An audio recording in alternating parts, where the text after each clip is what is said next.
Национальная библиотека Республики Коми собрала любителей рок-музыки.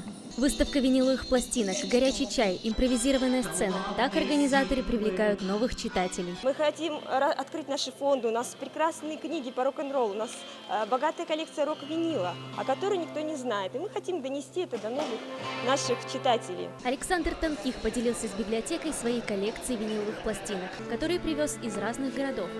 Он считает, что Сыктывкар внес большой вклад в развитие рока. Много квартирников всяких организуется, в кафешках, кислородах, концертов. Я бы даже назвал Сыктывкар маленьким Питером. Об истории рока рассказали известные сыктывкарские музыканты. Блюз-гитарист Владимир Мароков, основатель группы «День гнева» Вячеслав Целинский, группа «Своя компания» и многие другие. Были ребята, которые играли в ресторанах. Мы приходили туда, смотрели, как они играли. Играли Битлз, играли Роллинг Стоунс, отечественную эстраду. Все это воодушевляло. Мы просиживали там целые вечера. Главный вопрос вечера – как сегодня развивается сыктывкарское рок-движение. Профессиональные коллективы создаются, они есть, они представляют нашу республику на федеральном уровне.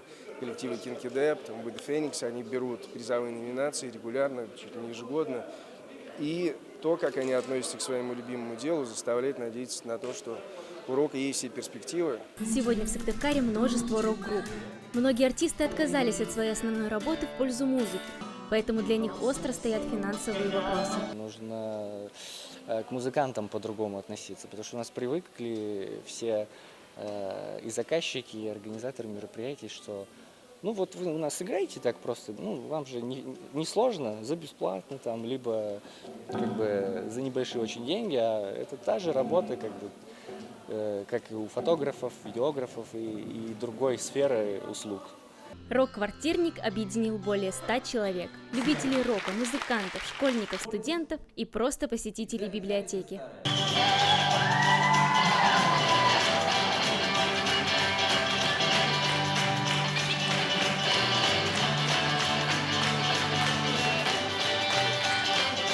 Такие квартирники в нашем городе не редкость, поэтому все любители рок-музыки точно найдут, где провести время.